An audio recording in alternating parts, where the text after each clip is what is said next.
Well, just this past December, classified video footage released from the U.S. Defense Department showed a U.S. Navy pilot's encounter with an unidentified flying object near San Diego in 2004. Many described it as a breakthrough moment for UFO enthusiasts, including a Syracuse researcher who spent years searching for answers on the phenomena.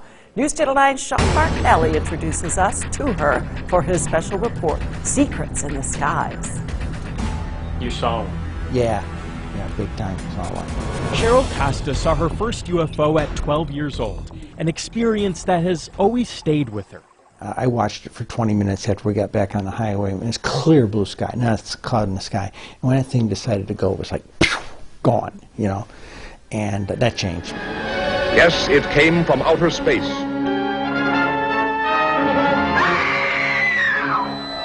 They're pulling us up. What was it? Where did it come from? That moment began a lifetime of curiosity out of what many have long considered just fantasy. But Cheril's interest in UFOs grew deeper 6 years ago when she saw an article claiming sightings were declining. Something about that just didn't seem right.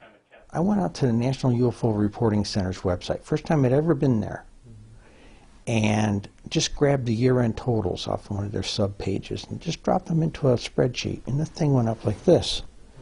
And I'm sitting there thinking about this, and it says, one, that article is misinformation, and two, what memo didn't the UFOs get? Determined to find what she calls the truth, Cheryl and her partner Linda created the first comprehensive statistical summary of UFO encounters. It compiles more than 121,000 sightings from across the country. There are no anecdotes or pictures, just data from reports. Cheryl would classify about 7% of those as unexplainable.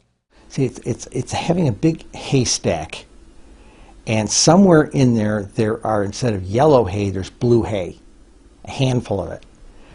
Just what ones are blue, we don't know. Okay, so for big data purposes, well, I can't tell you who's driving them.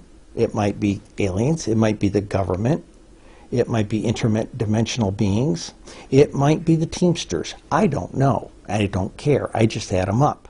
Top 10 states represent 52% of the sightings in the United States.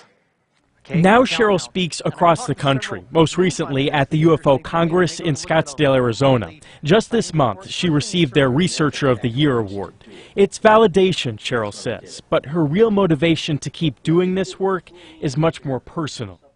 Almost every one of them says to me, especially the elders, when I said this, they said, I want to know the truth about this before I die. And I'm of the same notion.